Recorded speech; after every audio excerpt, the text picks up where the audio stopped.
Hey, greetings. Greetings. Here just a few minutes early. Getting stuff set up on the back end here. All right.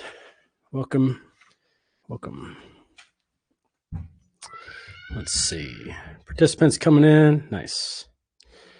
How's it going out there? Let's see. Let's hear about it in the chat. Let me know if you can hear me all right, please. It's the first time I'm using this setup here. So be anxious to know what is up. Questions, people. Alrighty. Hi. Just gonna wait another minute here. Trying something new. Got the new place to stream. Got a new site. And got a new kid since the last time I taught. Double dad now. Double dad. Double dad strength. And double dad love. Yeah. So it's been about a little bit more than a month now since we have been, since the baby was born. Freddie, right above me, actually. Caught him. Got to catch him. What a great honor that was. So fun. Yeah. What a crazy story. It was very fun. So I'm glad you all are here. Seeing, good. We got some people in the chat. You can hear me perfectly. Hi. That's my mom, Susan Becker. Hello, Mom. Great to see you here. Len Zimmerman. Hi, Len. Nice to see you. I have a photo for you. I have to show you. I have to send it to you. It's the beautiful hoodie that you made, or sweater that you made for Davide finally fits, and he gets all the compliments at the store when he wears it. Oh, it's so cute. Nathan the Legend, what's up? How's it going, y'all? All right, it's 7:00. I think I'll start. Cool. Anybody else that wants to come late can, sure. We had 50 people sign up, so nice. Please feel free to keep using the chat. Use the Q&A thingy that you see down there. If you want to have some questions answered right away, feel free to raise up your hand. I'm getting used to the system. This will be pretty cool if you help me with some of your feedback and just, keep the flow going. Here's the thing about these kind of classes that I do is normally when I'm teaching, for those of you who have been with me in the field and stuff like that, it's really a whole different dynamic because I'm in a flow state. There's no notes. There's nothing. I just say, here's the trail. I'm on it. Smell it out. Here's my friend, this plant. And we could talk about it. And it just reveals itself through the lessons, through the questions, through the experiences of others. And it makes it extremely valuable that way when other people, participate in the lesson. When it's on the computer like this, I have a little bit of, I have these slides, which has kind of guided my thought process. And again, it's going to be kind of flow statey a little bit, but there's a menu, so to speak. And it's just, it's so much more meaningful and pleasant for me to teach when we're participating with chats and questions and such. So, cool. Alrighty. So herbs in the winter solstice. This is a beautiful day today. It's snowing in Wisconsin. I kind of want to get this class done in like an hour and 15 minutes. I'm thinking that would be a really good to shoot for, but that's ambitious. I'll have to kind of edit myself quite a bit here. But I was outside today and the snow was coming down. We got this little woods out in my property, and there's all kinds of animals. There's deer and there's coyotes that come around now. There's all these turkeys and everything like that, chipmunks and redbirds and bluebirds and all different shapes of birds. And it's very evident, the pattern of the seasons, when you're when you are looking out, and you can see it like that. So it's a really great blessing for me to be a part of this. But even when I was living in the city still, and lacked that constant exposure to nature, I would seek it out. And in doing so, I started to form a relationship with the cycles and with the patterns. But something really profound occurred to me today, and like a couple of days ago, and that I was exploring exploring contracts. So have you ever created your own contract before? This is a question. And if so, and it's like, oh my gosh, just going to talk about contracts and laws. Just what am I getting into in the longest night of the year? It's the longest. No, I'm just, hear me out. It's gonna the idea of contracts is a spiritual endeavor. And if you ever created your own contract and set up what it is, like, or your own affidavit, or said like, this happened this way, by my signature, I declare it so to be true. And I know it to be true. And boom, there's a witness to sign it. And then a notary or something like that. It is incredibly spiritually powerful to take your ideas and to put them onto paper and basically write a line in the sand about what it is that you are going to do or what it is that you're not going to do. And really, really, really powerful. Shifts a lot of things in the world when you do that. And I was thinking about that a lot today, because the solstice is the time that the element of the earth is the strongest. And we sometimes in these spaces we talk about like the earth is sleeping, or it's or it's resting, and that's certainly the case. But what it's done, the element of the airy element of the leaves and the fiery element of the fruit, it's all gone, and it's come down into the trunks of the trees and into the roots of the earth, and it is in the earthiest element of the year, and it has condensed itself, all of that energy of the fire, and it's contracted itself. And so when I thought about that, I was like, oh, the earth itself is renegotiating, and it's renegotiating its contract. It's what it's done has looked back at the year behind and look at the year ahead, and it is preparing itself, preparing the soil for what it is that it's going to offer. Plants are like the opposite of people in so many ways. In fact, I've come to believe that plants actually rely on the human consciousness as a way of in their own evolution, just in the same way that we like to think about how we rely and use plants for their medicine. It goes both ways. And so as far as where was I going with this? I'm thinking about how the plants are I'm thinking about the story of what's that lady's name, that with the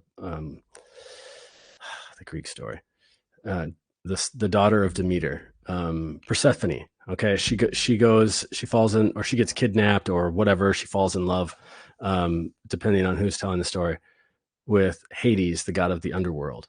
And this is just like a metaphor for the cycles of nature. So Persephone is the aspect of life bringing. She's the goddess of the spring, so to speak, but really we could say is she's the goddess of that initial spark of life. And where she goes, life goes. And now she's in the underworld for 5 months of the year. She made a deal to be down there with Hades. And so all of that life where she is, that doesn't stop. She's bringing that life to the soil. She's bringing that life to the contraction of the earth element and the renegotiating of the contracts. And that is exactly the meaning of that story, because they said, bring her back. And she said, I like that. I see that offer, but here's mine. And they're like, ooh, that's a that's a different offer than we were expecting. We were kind of hoping that you would stay up here all year long. And, a couple of pomegranates. She's like, how about this? An apple that's like an inside out corn on the cob. And they're like, ooh, you got yourself a deal.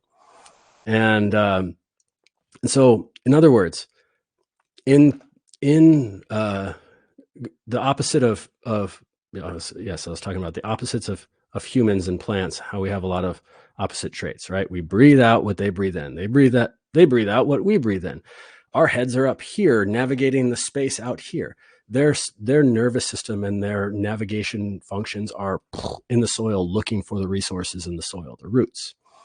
Our fruits are tucked in nice and nice and securely and privately. Their fruits are hanging out here.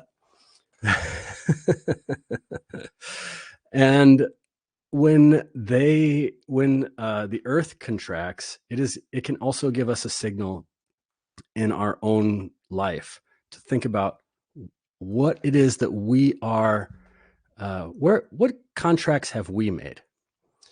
Let's examine what offers have we accepted?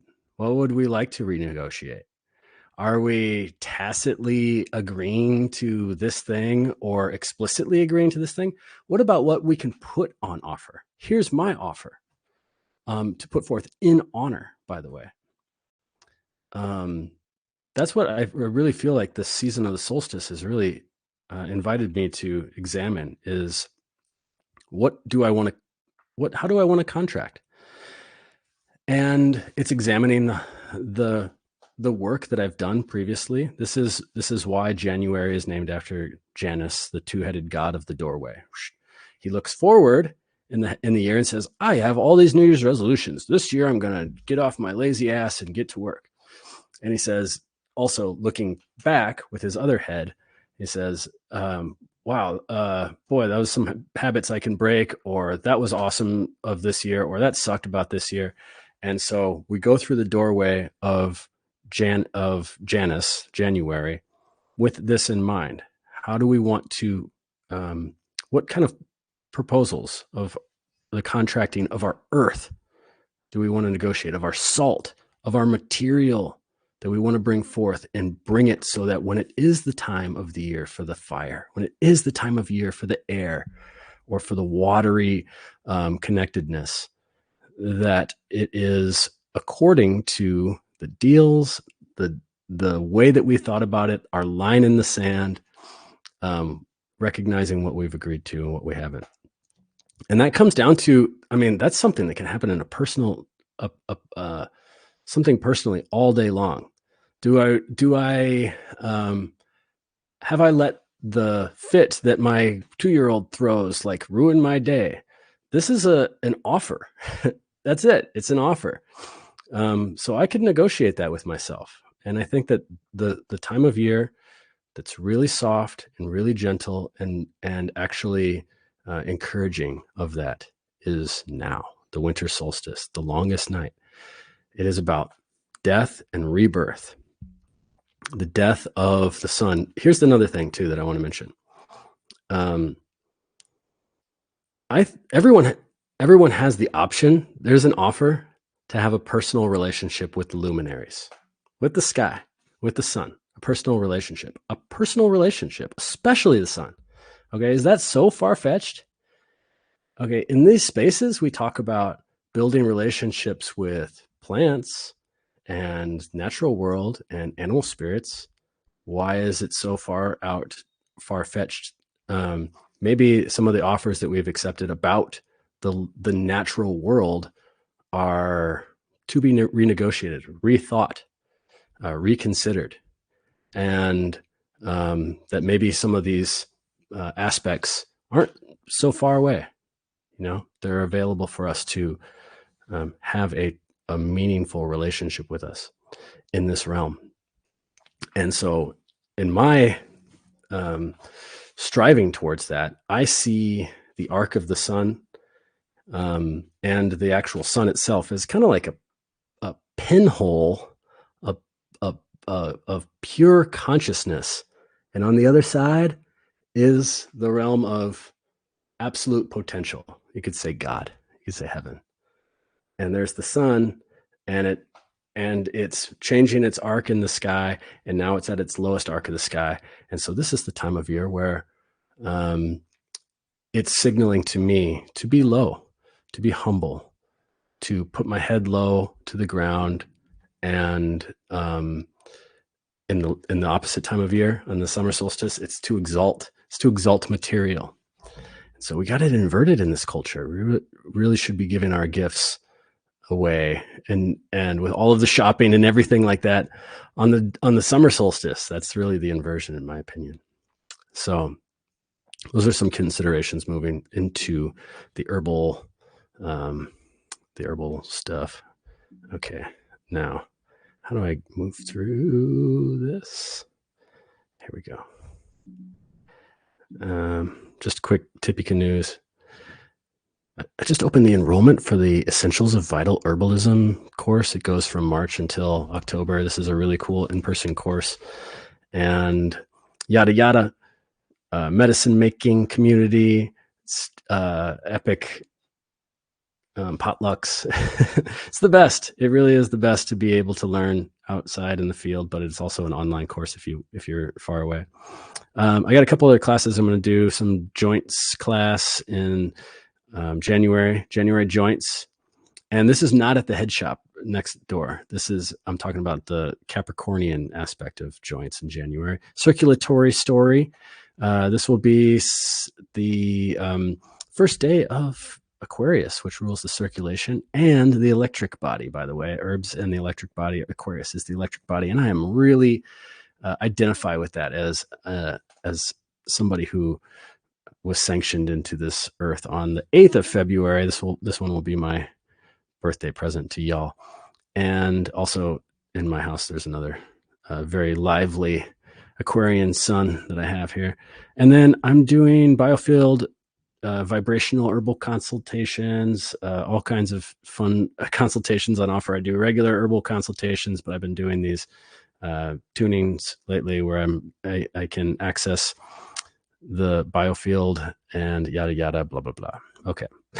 it's kind of weird, but if you want to learn more, come on over to Tippecanoe Herbs. This is the herb shop. It's so beautiful at this time of year. It's just a really magical place. And of course, this is our sponsor for our free class tonight. All right, now the herbs. Holly.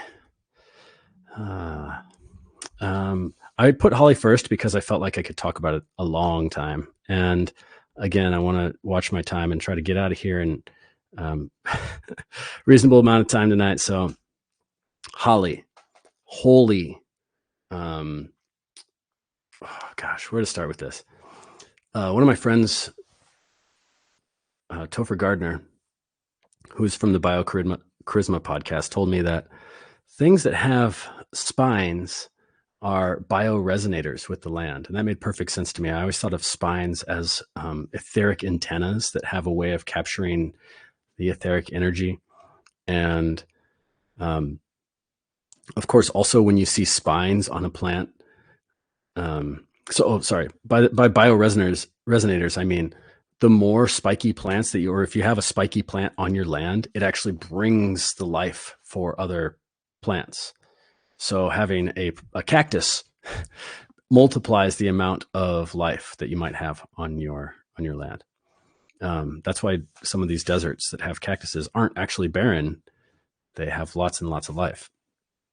Okay, when I see the spikes of plants, in particular, one that have like a lot of tension, like the holly leaf, like that, the thing that comes to mind for me is silica, the cell salt of Sagittarius, which is the sign that we're in tropically right now. And silica is a bunch of quartz crystals, basically, that are long and in alignment, and they give plants like oats the ability to move back and forth in the wind without breaking.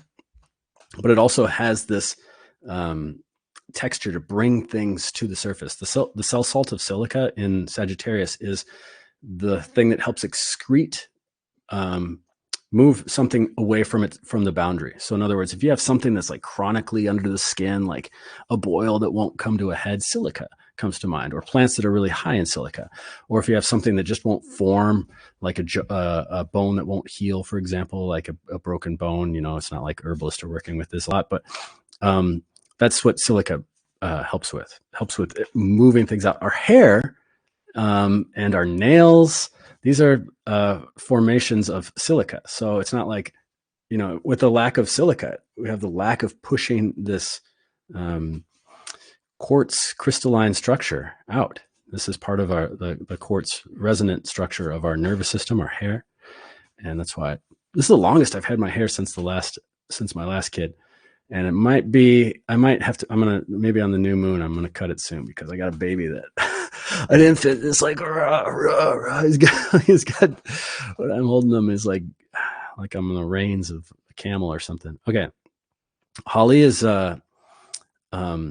traditionally a plant that's used to ward off lightning strikes. And I think that's really interesting too, because I see that also in the leaf structure as well. Like the shape of the leaf, it has that zigzag pattern. Another thing that comes to mind, there was this awesome class on Matthew Wood's Institute of Herbal Medicine that he did with this herbalist named Amanda Nicole. And she's lovely, really lovely combination pair. And they had a class on holly and bat medicine. And so they were talking about the shamanic, the aspects of holly and how it relates to bats and what the totemic animal of a bat represents too. And it was fantastic because if you look at a holly leaf, and even if you're listening, you could picture the holly leaf in your mind. That's the Batman symbol. That's the bat sigil right there. And you see that in the sky and you're like, oh, Batman is coming. And so bat medicine, what are bats are all about? Bats are about hanging upside down. So there's this inversion of the way that we see things and turning things upside down from a different perspective, and not even seeing things, but instead pinging things through the medium of the etheric medium, through sound, through sonar, and having that information come back to us without even light spectrum as we know it be a way to see the surroundings. That's awesome. So I love that about thinking about that with the holly and how when holly works as an herbal medicine, or where we can use it, and where it got really famous actually is from the flower essence, the Bach flower essence. And if you read the Bach flower essence, I have it written here. It says, Dr. Edward Bach says, flower essence for irrational hatred. The basic problem in a holly state is the absence of love, and the remedy works to encourage our generosity and spirit and openness towards others. So in other words, it's working in the heart. It's working in that place where we are also pinging our own electromagnetic information out into, not the darkness, but out into that unknown etheric medium, and potentially resonating with people that have that same coherent vibration, or even in training our own strong fields for others, or recognizing, in the case of holly and where it becomes medicinally applied, is recognizing what was dangerous, what's attacking. So I have a mind palace that I'm building. You ever heard of Giordano Bruno or Sherlock Holmes? He had a mind palace, right? And my mind palace is, I'm putting constellations, I'm putting plants into the stars, into the sky map. So how I could see the stars and interact with their stories, and I can also interact with the plants. But then I also have a microcosmic mind palace where I can access the information of the plants in my own biofield. So my own orb star map. And behind the left shoulder blade in the biofield, in the heart center of the biofield. That's in the biofield anatomy where we say people are vulnerable to negative influences from the outside. And the more you think about it, the more it turns into a philosophical thing about what's inside and what's outside. But here we are again in the contracting, negotiating. What have I taken on? What aspects can I recognize that I've taken on and have given my energy over to and let go of? And which ones have I even not? It was just like tacit agreement. I didn't even recognize that I took that in. And in the biofield, when I'm working with somebody in the biofield tuning, I feel that right in the back of the heart. It's actually my spot too. I've been working through that this summer. And that can be from so many things, but it's the perception of the negativity of the world projected into our biofield. So it's kind of like the weak link. If you remember the dragon from The Hobbit, he's got like one spot. He's completely invincible. He's going to blow up the town and everything, but he's got one spot that you can just get it. And that's right there in the biofield. And this is the spot for holly. This is when I think about holly as a heart remedy, as a circulatory remedy, as a plant that brings our energy outwards like that leaf shape as well, and shine it and point it and protect it and make it a boundary, because holly is a great boundary medicine. It's planted around the hedges in a lot of the gardens in Italy, and they call it pungi topo, which just cracks me up. That means mouse poker. Like, let's plant the mouse poker, so it pokes the mouse, and the mouse is like, oh, okay, I won't come in here. A thing that's really interesting to me too about holly is that it doesn't have to have that leaf shape. It makes that leaf shape as an adaptation to something attacking it, I guess you could say. So if you see a holly tree where the cattle will graze on it, it'll be kind of pokey because they're like, I just don't want all these cows to graze on me. If they do, they're going to have to poke their mouths and stuff like that. But higher up on the tree where the cows can't get to them, the leaves are oval, which is really interesting. So I love holly flower essence. I love holly, and I love to consume holly as a tea. Okay, the berries are poisonous, so watch out for those. Don't eat the berries. And by poisonous, I mean like, depending on your source. If you look at Google, they're like poisonous, run. But if you're into trying to poison yourself, there's not medical advice. There's definitely no advice at all in here. But if you ever consumed holly, it would probably feel like really nauseous and have some diarrhea and would be gross. It would have to take a lot, to stop your life or something. But I mean, a lot. And it would just be really, really uncomfortable until then. But here's some of my favorite hollies to drink. Yerba mate. That one is caffeinated and it's so healthy. It's got so many bioflavonoids and antioxidants, free radical scavengers. And this is a really popular tea drink that they have down in South America, in particular Argentina, where it's like the people walk around with their little gourds and yerba mate. And just in the same way that we walk around here in America with Starbucks. My mother-in-law, when she first came to America, she's from Italy. And when she first came to America, she was taking pictures of people carrying coffee cups around in public, because she's like, that's the weirdest thing. And I guess I don't blame her. I mean, it is kind of weird if you think about it. To not just sit down and have your coffee. This is my time to sit down and have coffee. This is my time to shop. No, combine them. Put the cup holder in the shopping cart. Hey, we'll put the coffee shop in the supermarket too. Okay, there's a version of the American holly that's called Japan holly, which is the only caffeinated native plant in North America. And that one ethnobotanically is really rich in lore, and it grows in the South, and you'll find it's called the black drink, sacred black drink. And so it was used in all kinds of ceremonies, and purgative ceremonies and shamanic ceremonies.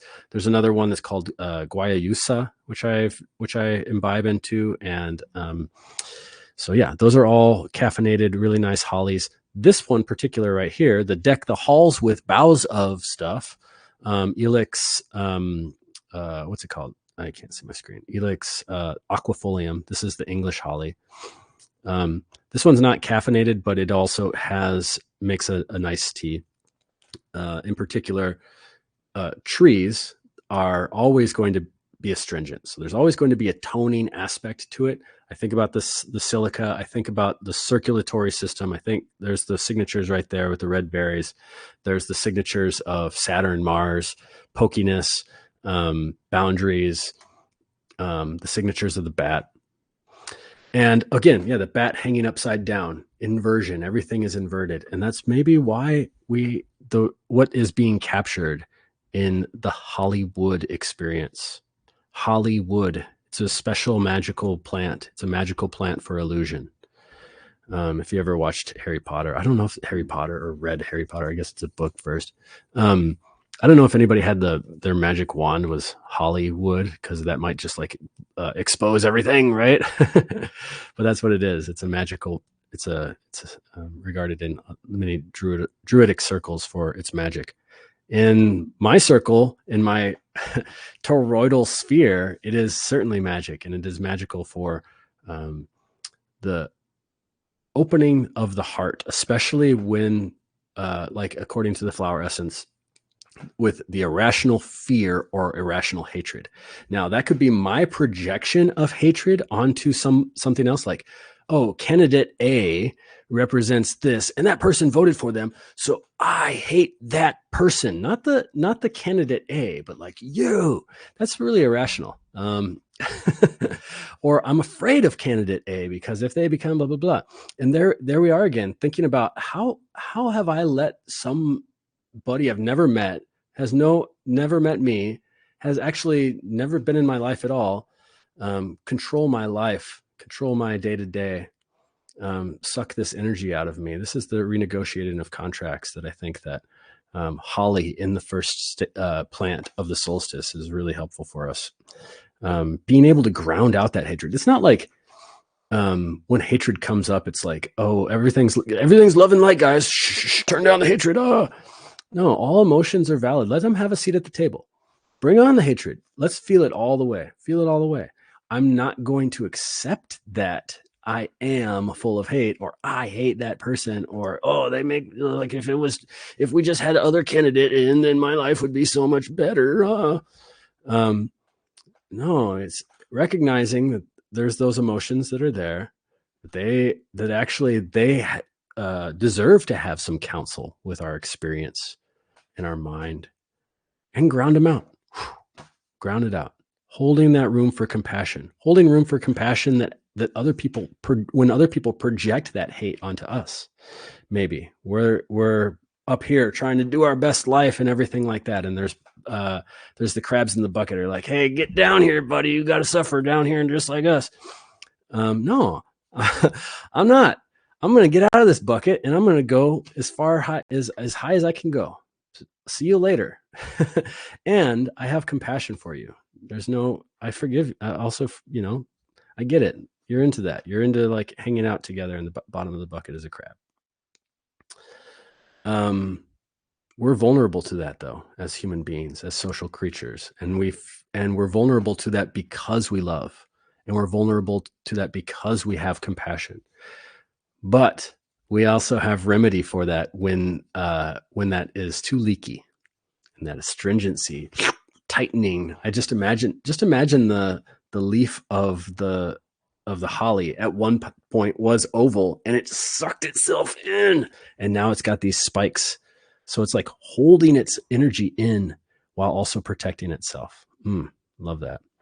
One of the things I really like, I've been just deep diving into rabbit hole land late at night, is the Green Man and the archetype of the Green Man. And there's this version of the Holly King, which is exalted at the winter solstice. So, and pardon me if I say summer solstice and I mean winter solstice. Okay. So the story goes basically that there's two aspects of this masculine nature that seek to court Mother Earth, right? The divine receiver, divine feminine receiver. And there's these two projective trees that are like, no, it's my turn. No, it's my turn to court. And in the summertime, we get the Oak King, and the Oak King is young and full of vigor and life and full of oak leaves and acorns. And some say his reign is exalted at the summer solstice, and others say that's when he knocks off the Holly King. It makes more sense to me that these battles are taking place on Beltane and Samhain, which is where we kind of like the sun, the relationship of the sun and the movement of the sun is like boom, it's like really amplified after Beltane. And then after Samhain or Halloween, you could say, that's when we're like really noticing that, yeah, the dark is really taking over here. The nights are getting long. They're getting longer, quicker. It's like speeding up, and it's like, wow, winter is really coming. And in that is the Green Man. The Holly King. Holly. We could also say like they're just aspects of the sun. The summer solstice is the young sun. The winter solstice is the old sun. It's the old man's. Sometimes often depicted with a white beard. This is Kronos. This is all of the depictions that you'll find of any stations of Sagittarius, of a Father Christmas, Father Winter. Sometimes it's an old man, but it doesn't have to be a man. Sometimes it's a crone. But I think that's all the feminine, the divine feminine, is implied in the nature itself, and the masculine is the I don't know what I'm talking about. Okay. But yeah, I'm really getting into this Green Man archetype. And so far, I got to rein myself in here. There might be a Green Man emergency broadcast class that I might have to do just to unload all of the research that I'm doing, because it's like really, really cool and deep, and it goes into the millennial reign of Christ and everything like that. It's like, oh wow, man, it's very, very deep and cool and intense. Okay, take a break here just take a look at the chat. Okay, so how does the holly plant ward off lightning strikes? Okay. I don't know. That's a good question. I actually think that it has something to do, like, one of the reasons why I really like Rudolf Steiner is because he says just like the weirdest stuff, and it makes sense to me.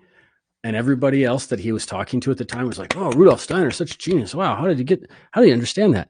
But anybody else that isn't into anthroposophical medicine or anything like that, they're like, "What are you talking about, man? How did you think that?" And so part of the reason why I really love Rudolf Steiner is because I really just want to like understand how he comes to these conclusions, and he channels these things.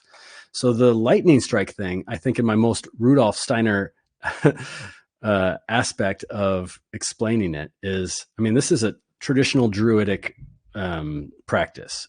So that maybe that the witches bring the lightning or something like that, and that there's a protective aspect of the holly.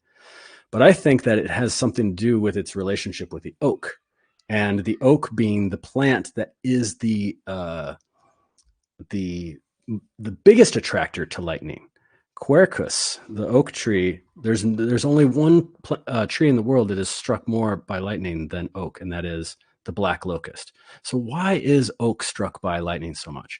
Well, because it has a lightning-esque pose that is a resonant attractor for the lightning. It's very dendritic in its presentation, and it is super tall, so the lightning can find it easier, and its roots go into sources of underground water more than any other tree. This is why the Druids really revered the doer, or the door, where we get the word durable, and that's the oak tree.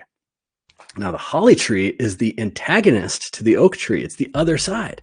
It's the one that overthrows the oak. So that's how. That's how it keeps away the lightning, at least to me. Yerba mate is a type of holly. Yeah. You're working on the back of your heart. Cool. I'm confused by flower essences because the plant is diluted. There's almost nothing left of it. There's absolutely nothing of it. It's a vibrational imprint. It's a vibrational imprint. If there's anything in there, then it's not done right. It actually should be flour, water. You're using the water as a medium to imprint the vibration of the flower itself. And with that, we're working on with a vibrational medicine. It also assumes the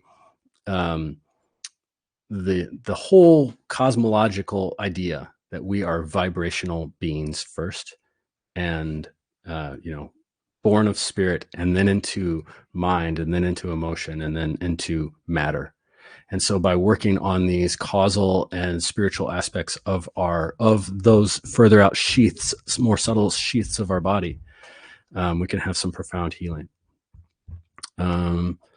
So yes, holly helps with taking your power back. Yep, absolutely. Yes. Nice. Yeah, I love Rudolf Steiner too. He's a there's the pretty much all the books on that Steiner wrote, and all of his lectures on YouTube. And here's a depiction of the Holly King and the Oak King. And they're read by this one dude, and I just think of his voice as like Rudolf Steiner's voice, even though Rudolf Steiner was like Austrian. Okay, mistletoe. Yes, right? Classic, right? You see where I'm going here? Herbs of the solstice, ho, ho, ho. Get it? All right, mistletoe. This is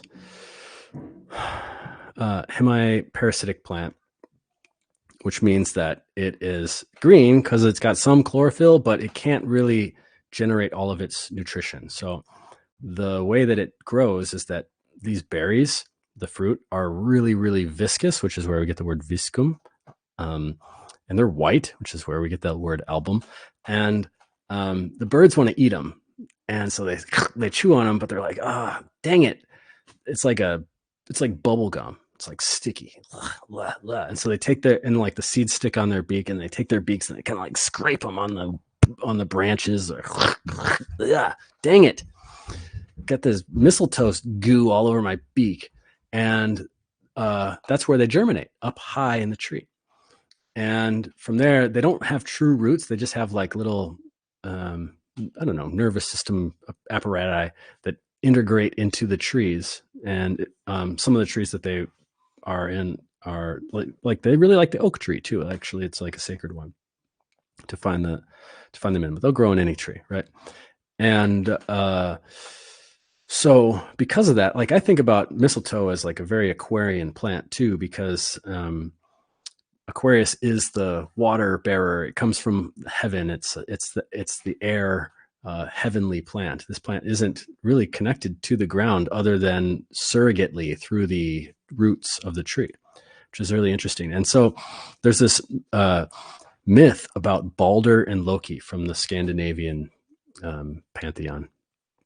And you probably heard this before maybe, but the way I remembered it a certain way, and I went back and looked it up, and it wasn't the way that I remembered it. So I'm going to tell you the way that I remembered it because I think it's cooler. And that is Balder, who is he's kind of like the messianic, like chosen one of Asgard. He's beautiful.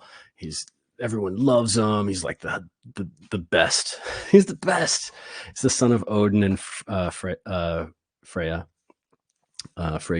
And he's the best. And then he just like, oh man, oh mom, I'm having all these nightmares and I'm going to die. And she goes and she asks all of the animals and all of the plants and everything that are on the earth, please, would you swear your allegiance to never, to always exalt and worship this beautiful? And they're like, oh yeah, definitely Balder. He's the best.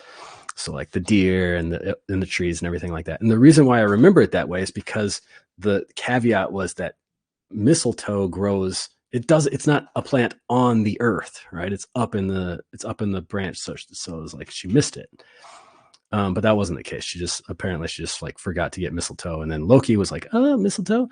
And Loki, being the trickster, was and always up to mischief, was like, here, try it, make an arrow out of the mistletoe. And they shot it at Balder because they were throwing everything. They're like throwing all this stuff. He's like, nothing's gonna hit me because everything has pledged its loyalty to love me, except for the mistletoe. And boom, right through the heart. And that was it. He's dead.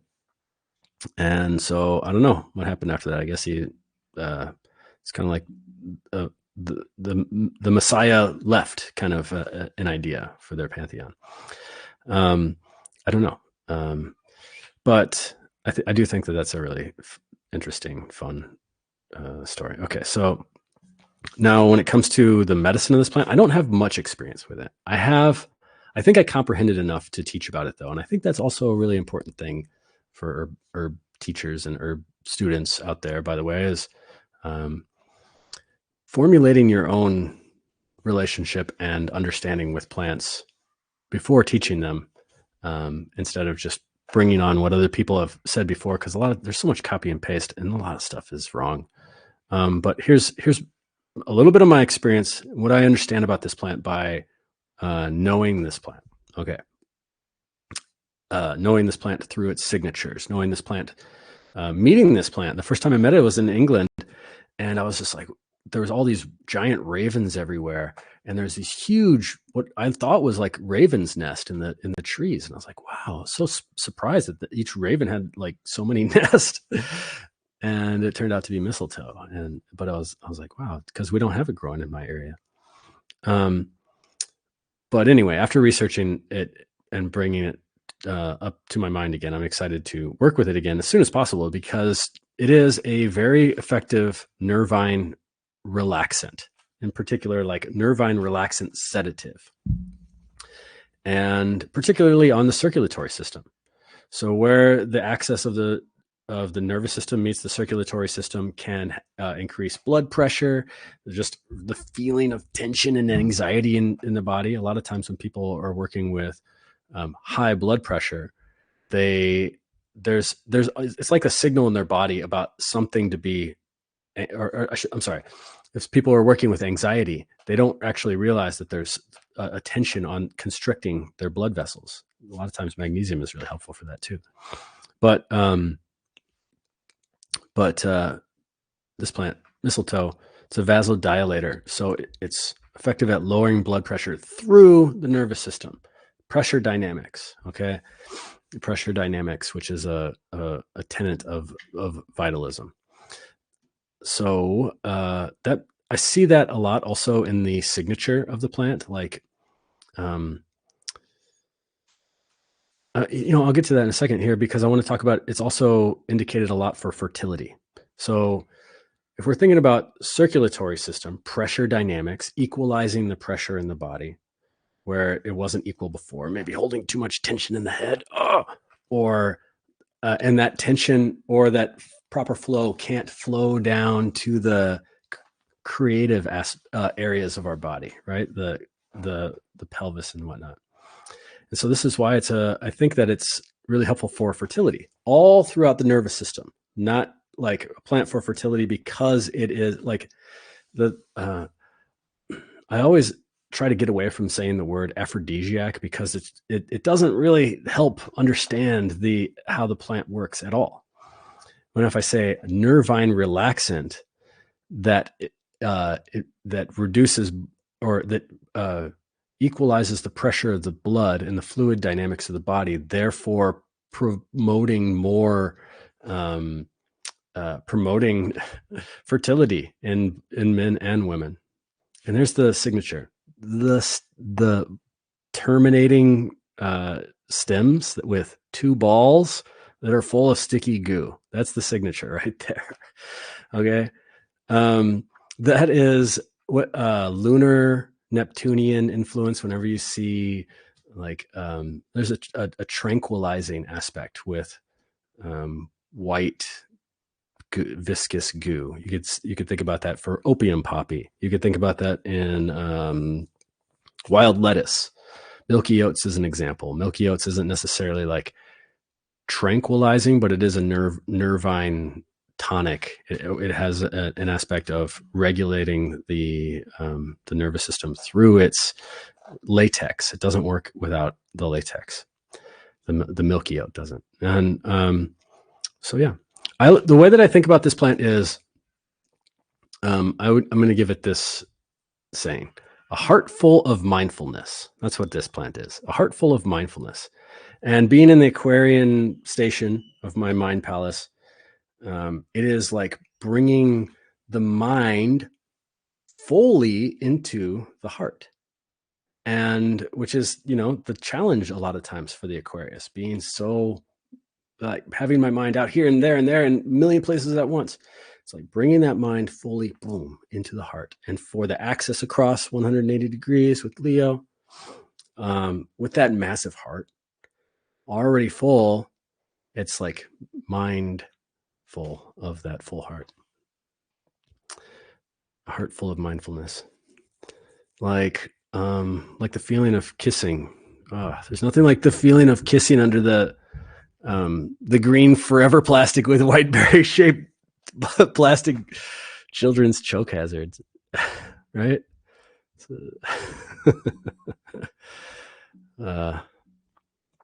Yes. Here's a good one. Okay, pomander. This is orange and clove. Pomander, it's called. The word pomander is a French derivation of a French word, pomme d'ambre. So we talked about earlier pomme, it means apple in French, and also in Bergamasco too, which is what the dialect my family speaks. And amber, which is actually the word amber was the word for electricity, before it was electricity. But they're talking about amber. They're talking about the incense and everything like that. So palm. We also think we've covered palm and pomegranate, which is the grain palm, that grain apples.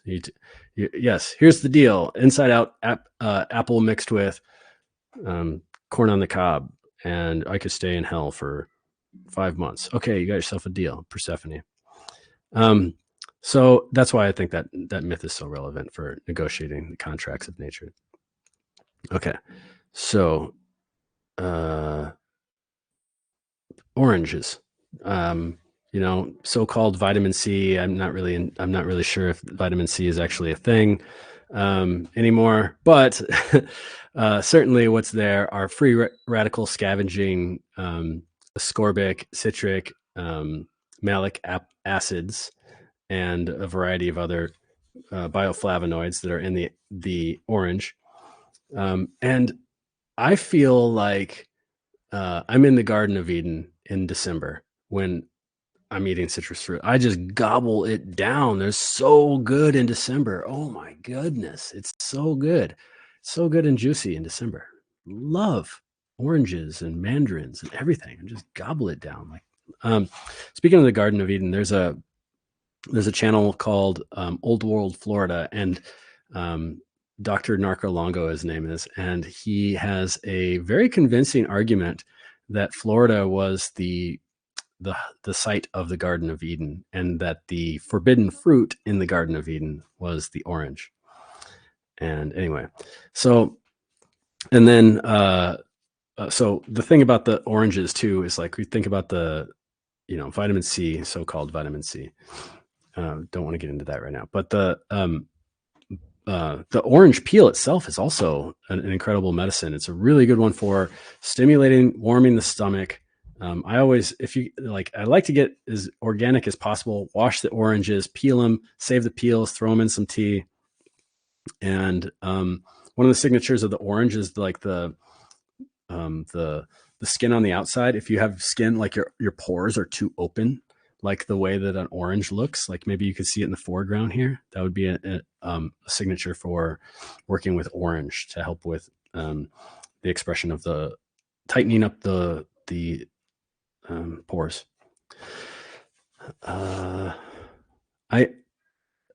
Here's something that comes to mind with cloves and oranges. This is kind of like off the rails here, so hang on. Um, Schopenhauer's hedgehog dilemma. Are you familiar with Schopenhauer's hedgehog dilemma? It's the philosopher Schopenhauer. He made this metaphor of hedgehog intimacy. I'm gonna read what he just two sentences of what he wrote. He says, "One cold winter's day, a number of porcupines huddled together quite closely in order, though through their mutual warmth to prevent themselves from being frozen. But soon they felt the effect of their quills on one another, which made them again move apart. Now, when the need for warmth was once more brought them together, the drawback of the quills was repeated so that they were tossed between two evils until they had discovered the proper distance by which they could best tolerate one another." Schopenhauer's hedgehog dilemma is the template for the COVID stay away from me lockdown nonsense. Okay.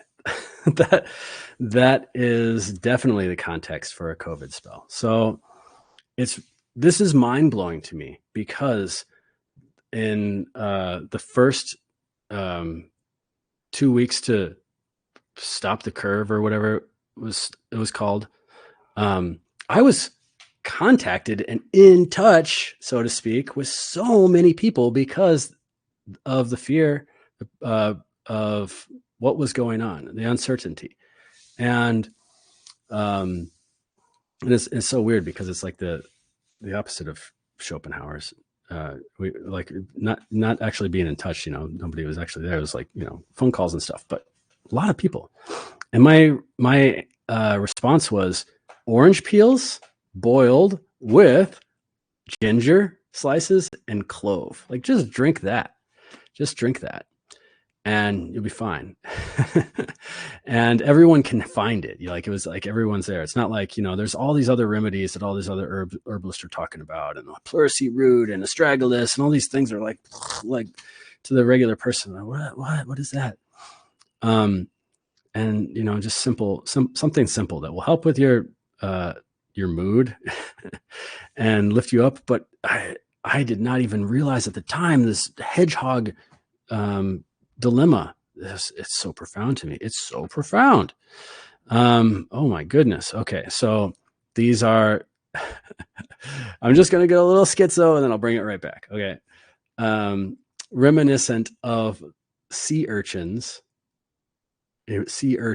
emerging from the sea. That's emergency, vitamin C.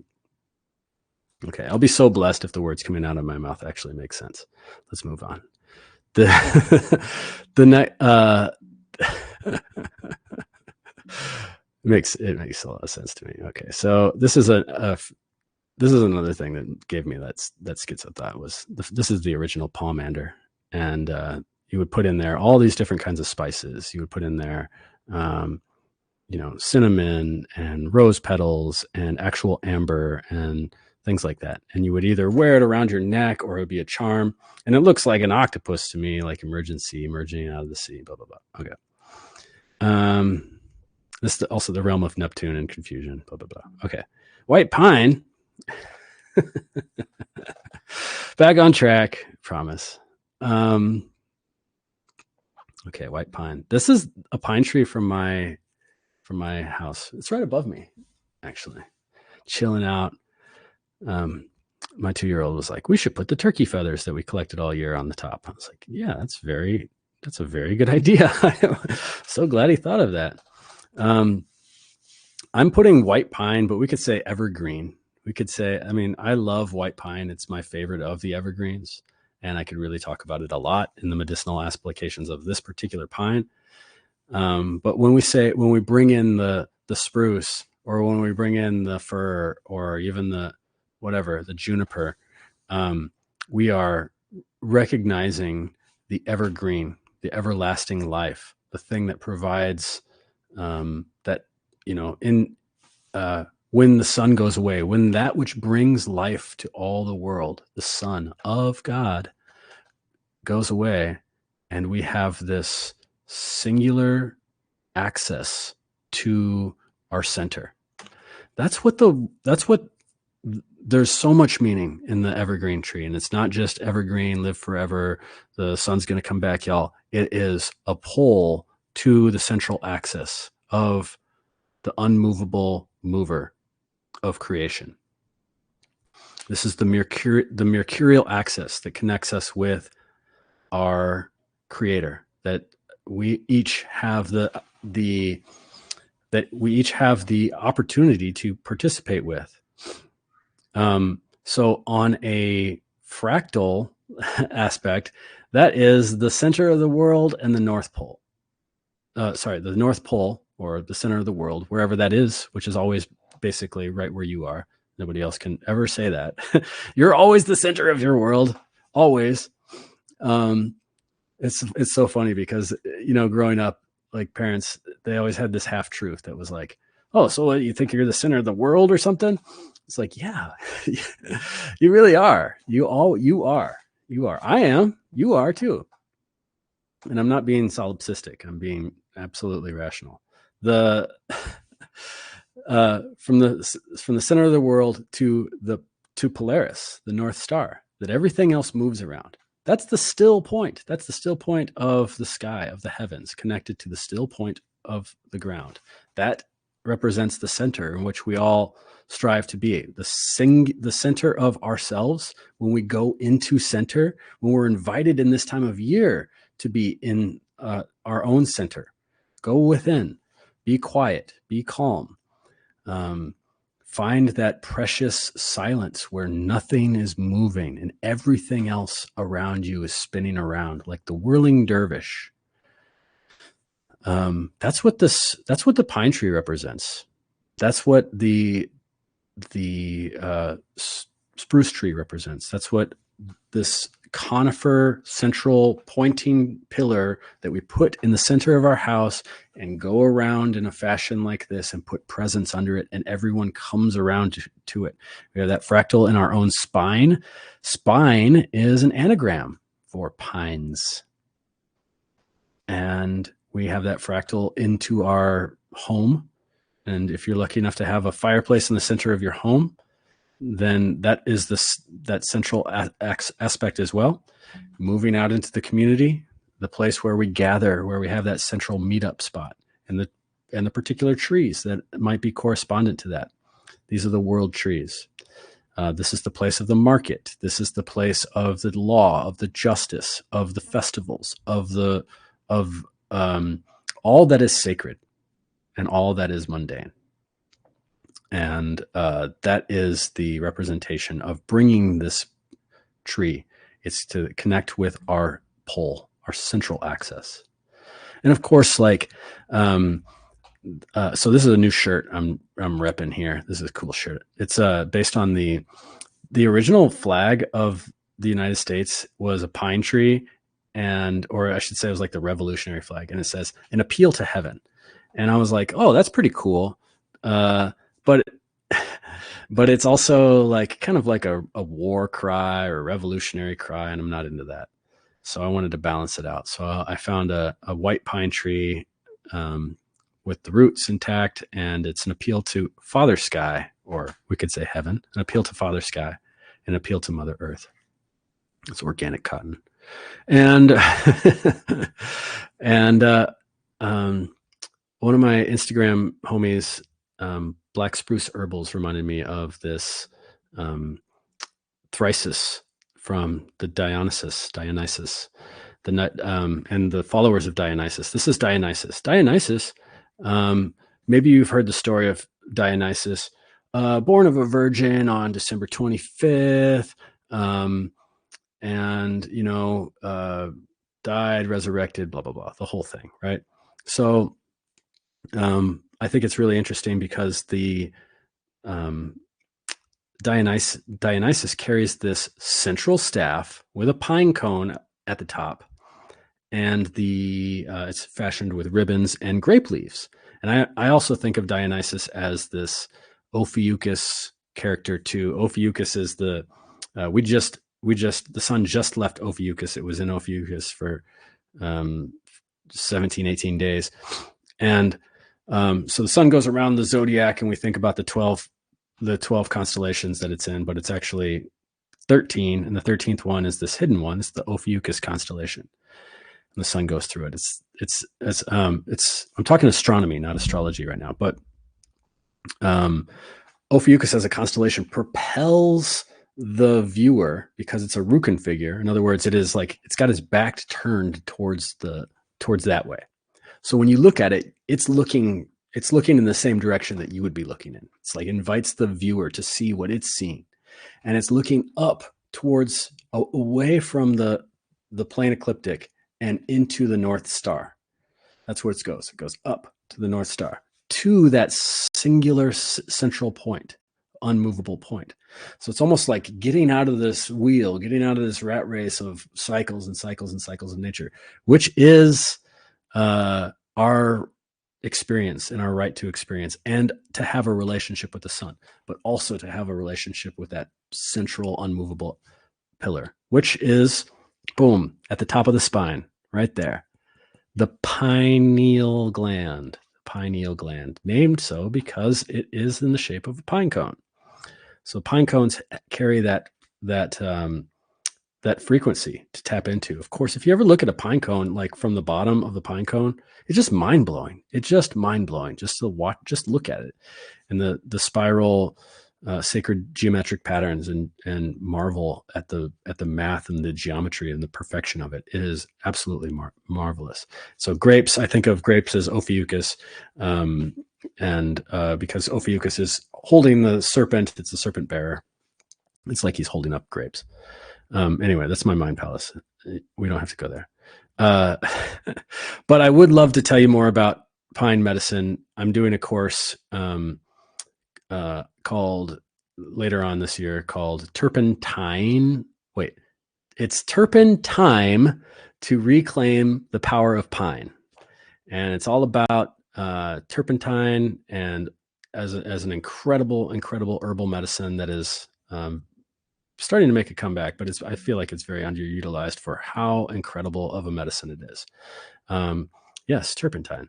And it's, like something that I work with one-on-one with people. So it's not like I'm just going to tell you anything about turpentine, and you're going to have to like do a little bit of homework and research. Okay.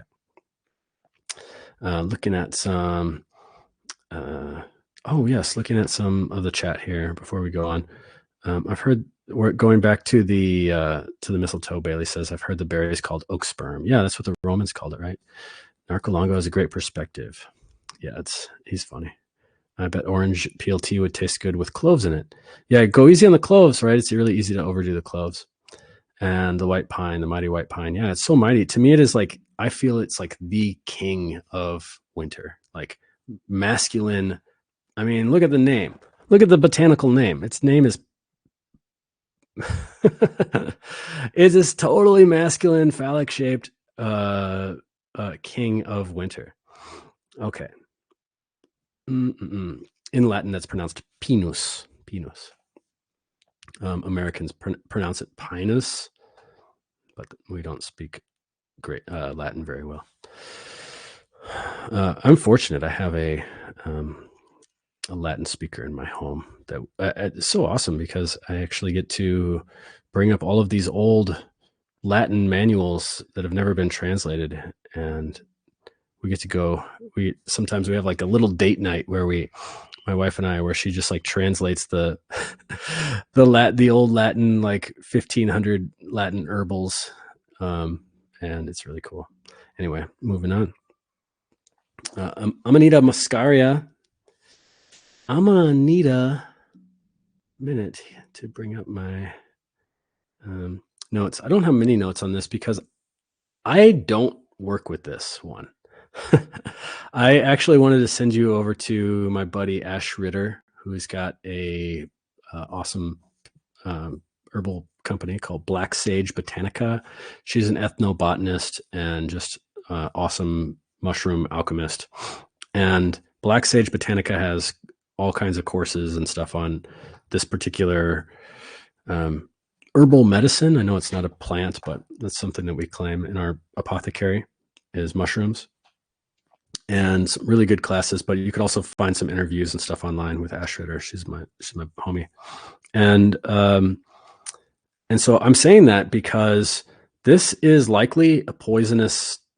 It's poisonous until it's prepared in a certain fashion by altering the charge of the carbon. So it's enough to say that use your discernment and gain wisdom without injury. Okay. But I had to put it in here because it's just so reminiscent of the solstice and all of the vintage cards.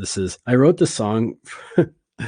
I used to be in this group where we would get together every Christmas time, and we would just write as many Christmas songs that night that we could. And it was so fun and so creative and really debaucherous too. And I wrote one night called Shaman Santa.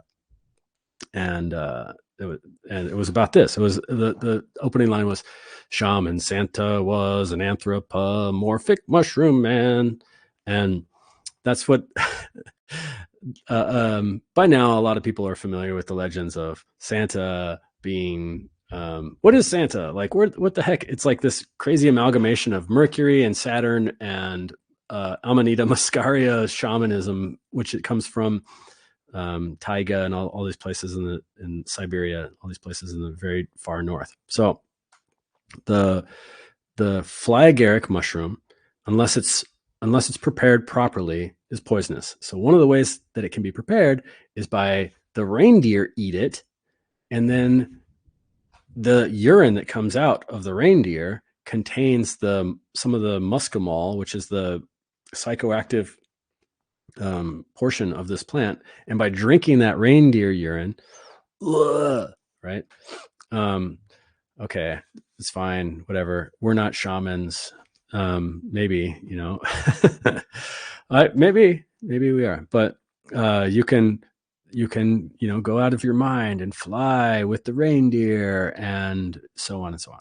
So I just love it. There's all the vintage cards. It seems like before Santa was invented, and I definitely am going to use that word specifically because I don't think Santa was a trickling up of historical people and Saint Nick. I really think that it was manufactured quickly using some of these historical pieces. But one of them that's really resonant is this taking the fly agaric mushrooms, the Amanita mushrooms, putting them on the tree so that they dry, and then Santa comes down the chimney, which is that mercurial goes up the chimney and goes down the chimney, which is that mercurial tube, that passageway between realms, between our realm and the heavens, between our realm and the underworld.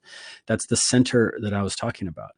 And in line with central axis consciousness, people of places that have a strong reverence for that live in the north, because everything is really close to the north, really close to the center of the world, if you will.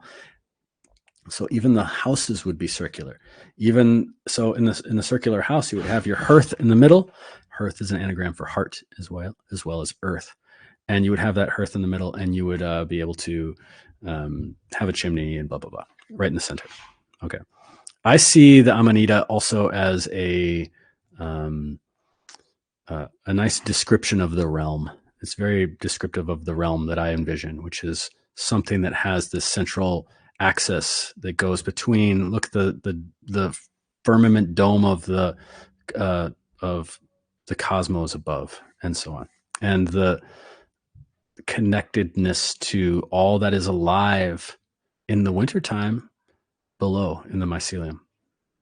And this is the time that the earth element is the most alive. Okay, we got one more. Hang in there. I'm just trying to figure out how I can see everything on one screen. Birch. Can you hear that? That's my son saying, "Thank you, birch tree." Hope you can hear it. It's so cute. Thank you, birch tree, and then it gives a big smack. I had to put that in there. This is this beautiful birch tree that we have in our property. That's it's just wonderful. It's got the three trinity, the guardianship of it all. Okay. First, let's talk about birch as a skin healer. Like the paper resembles, one of the signatures is the paper resembles flaking skin in the anthroposophical literature, aka Rudolf Steiner, the weirdo. It's for softening hard mineralized skin, and something about like the way that he describes it is like the birch has already digested its minerals and to make them available for us to do it, and that's why it doesn't have bark, and all the other trees have bark, and so therefore, in order to get the mineralization aspects from the oak or from the willow or whatever, the locust tree, that there has to be several processes. I mean, with birch, it's just like boom, it's like skin. When I see this birch, and especially like right now with this picture on the right with the sun in the background and the golden leaves in the fall, it's just so reminiscent of all of the poetic musings of birch as a maiden. Like it's no doubt to me that it how it's highly regarded in places like Scandinavia, Russia's national tree, even all throughout Central Europe as this poetic tree of death and rebirth. So right there at this central part of death and rebirth, where we think about that in the winter solstice, what is to come? Birch is cognate with the word birth. You betula, it is. You betula. And of course with death, because there's places like there's myths of Baba Yaga who like hangs out in like a birch. There's the what's that demon called that hangs out with Krampus? Krampus carries around a birch sapling. What are they called? Switches. I got distracted because I'm hearing my son and my wife at the 8:00 hour. Yeah, I'm really fond of the birch mushrooms. Like that's one of my favorite things to work with the birch as for medicine. But I love the sap. If you ever drank the sap before, it tastes like a mountain glacier. It is so highly structured. It's so sweet. It's got these methyl salicylates in it, which is like the wintergreen oil. So it's got almost like it's like if maple syrup was a Newport. I know that sounds kind of gross, but it's got that menthol flavor to it a little bit. It's really, really, really nice. I'm so fond of the birch mushrooms, birch polypore, the tenderhoof conch, chaga mushroom. Like these are mushrooms that I use a lot for medicine and for other textiles and applications, and of course starting fires and incense and all kinds of things like that. So the birch mushrooms are one of my favorites. Let's see here. There's one slide that I wanted to show, and then get out.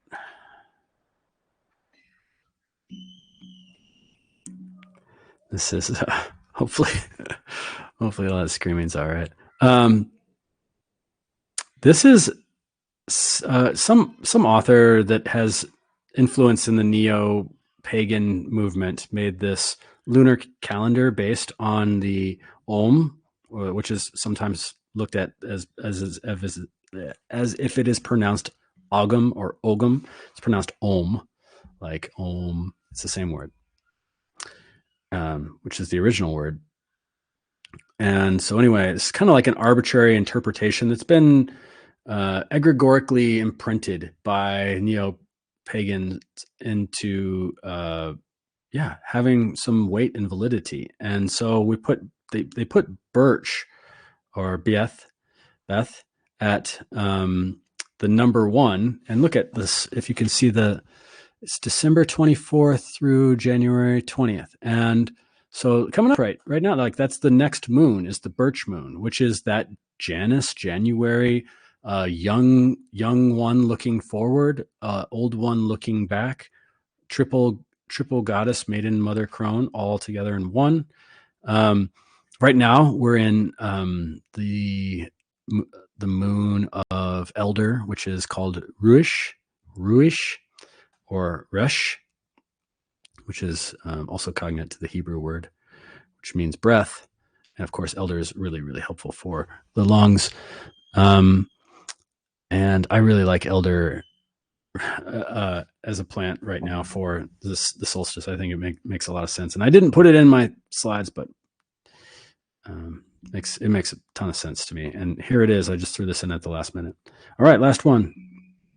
Boom. Frankincense and myrrh.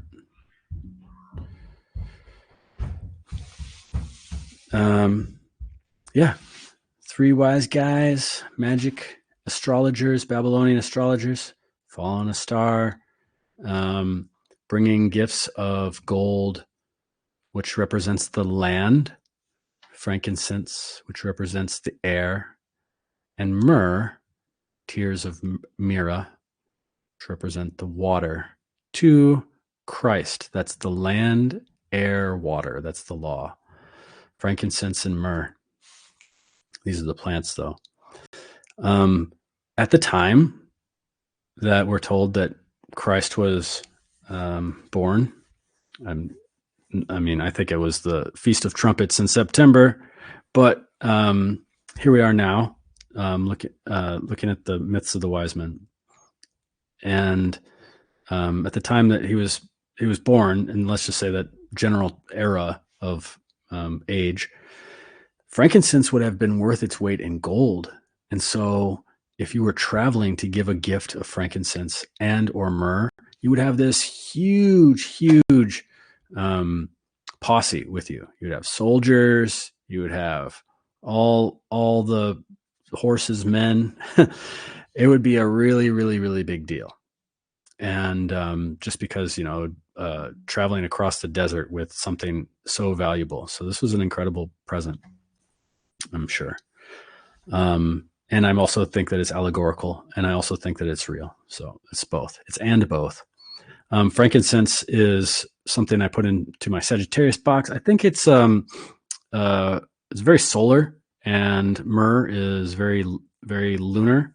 If you burn them side by side, I guess you can get a sense, pun intended, of what that is. I mean, frankincense is so citrusy and bright and uplifting, and myrrh is very melancholic and bitter. It's got a bitterness to it, and it brings up this emotional, weepy side. That's why I definitely associate it with the water too.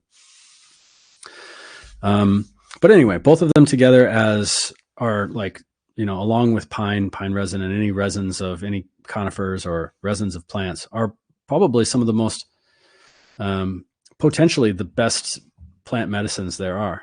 They're already alchemized. They're already, they have a great deal of protection against infection, and let's just say shifting the charge of the site so that it can heal really well. Highly charged plants.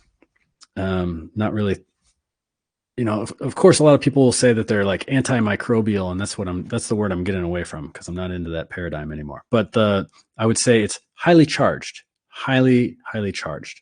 It actually has, like, physically provides like a nice barrier to the surface of the skin, and myrrh has a really nice relationship with the mouth too. The watery parts, the shifting of the charge, or you could say antimicrobial parts. And so it's very frequently used in a like powdered form for toothaches or dental infections and so on. One of my favorite ways to work with frankincense is incense. Like, obviously I love rolling incense. I love making my own incense and burning my own incense. But I love being incense. I love being an incense. And taking a little piece of frankincense and putting it in my mouth and swallowing it and being the cauldron, being the burner, knowing that my body is the temple. And so I want to close here by saying, like, here I've been prescribing a noun relationship to all of these things. This is the limit of my capacity of language, unfortunately, what I have. And what it is nouns are stagnant. They're dead. But these are beings. They're beings. They're not just bees. They're beings. And that's why when we declare in the sacred holy name of God that I am, ... I shall be, it shall be, I am hungry, I am tired. That is coming into life. Back in time, there was the Greeks. They said the Greeks had 80% of their vocabulary was verbs, this action-oriented aspect, which is what life is. It is about this verb aspect. That's what we are. We are beings. We're not just humans, we're human beings. But and the same with like indigenous North American cultures. But after colonialism, it got switched, and now it's like 20% verbs and 80% nouns. So a lot of stagnation and declarations of in our language, taking away from the subjective meaning of being. So be an incense. Have a little frankincense. If you make your toothpaste with myrrh, swallow it. Be the incense. Will this be saved to watch again? Yeah. Come on back, and you'll find it at the classroom spot. And share it with people if you'd like. It's actually a great honor to have your attention. And I'd like to thank you all. I'd like to thank my wife too, because I could hear her dealing with my son. He probably wants to come down and hang out. I told her, I said it was okay. I got this chair here for him, even if he wanted to. I even got this extra microphone in case he wanted to talk into it. Just it's not hooked up, so because he really likes to go like, hello, test, hello. But anyway, maybe next time, maybe next free class. To y'all, be yes, enjoy the renegotiating of your contracts, enjoy the verbing of your experience, and I will see you on the next one. Thank you so much, and have a great night.